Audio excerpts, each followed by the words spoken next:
Donald Trump calls on Americans to stand united after assassination attempt.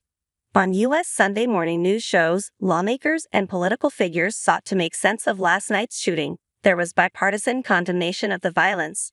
For me, this isn't about an opportunity for politics or strategy, Pennsylvania Senator John Fetterman, a Democrat, said in an interview on.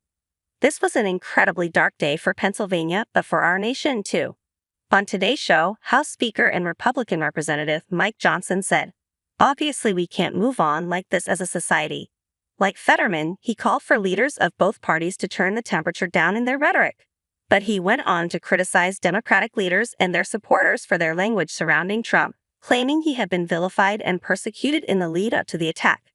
Our partners in the U.S., CBS, have received a statement from the school that gunman Thomas Crooks attended.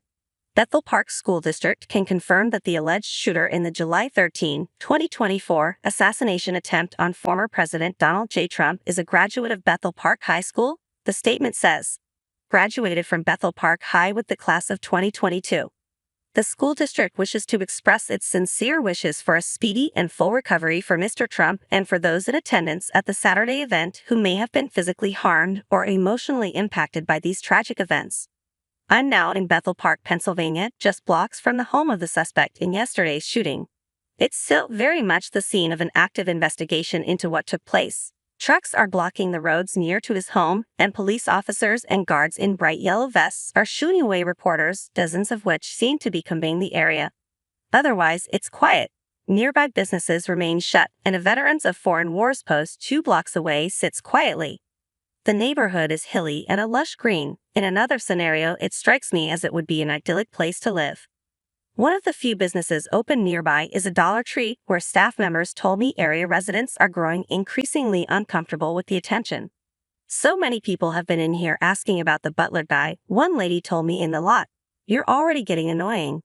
There are essentially 2 strands to the urgent investigation already underway into this event. The first involves in police detective work. Having established the identity of the shooter, detectives need to investigate his motive, his recent movements, who he has been in contact with. Importantly, they need to find out if he had accomplices, either physically or online. Was he acting for any kind of group or organization, especially one overseas? They'll be going through any tech they can seize at his address, sifting through his digital history to see what websites he was on, what chat groups he belonged to, who he was in touch with. Then there is the awkward question of how is this massive lapse of security allowed to happen? The buck stops with the 7,000-strong Secret Service, whose primary job is to protect U.S. presidents, both serving and former.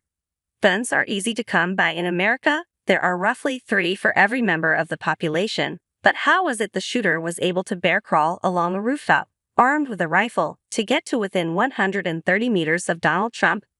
Why were warnings from the public ignored or not acted on? And why, people will ask, when a highly charged presidential election is just 4 months away, did the Secret Service not do a better job of protecting the man many believe will be America's next president? Let's bring you another witness account from last night's rally. He saw the gunman move from roof to roof, told an officer the shooter was on the roof. "When I turned around to go back to where I was, it was when the gunshots started, and then it was just chaos, and we all came running away, and that was that." He's not the only witness we've heard from today. In the past half hour, Donald Trump Jr. has posted on X that Democrats and their friends in the media knew exactly what they were doing by implying Trump was literally Hitler. As we reported earlier, former Democratic Congresswoman Tulsi Gabbard and potential Trump running mate J.D. Vance are among those who have questioned the rhetoric around the former president. In addition to the gunman, who was shot and killed by Secret Service, there were 3 other casualties involved in last night's attack. One adult male was killed while standing in the audience, Michael T. Sloop, the Butler County Sheriff, said. 2 other people, also confirmed by authorities as men, were critically injured. Details about their injuries have not been released.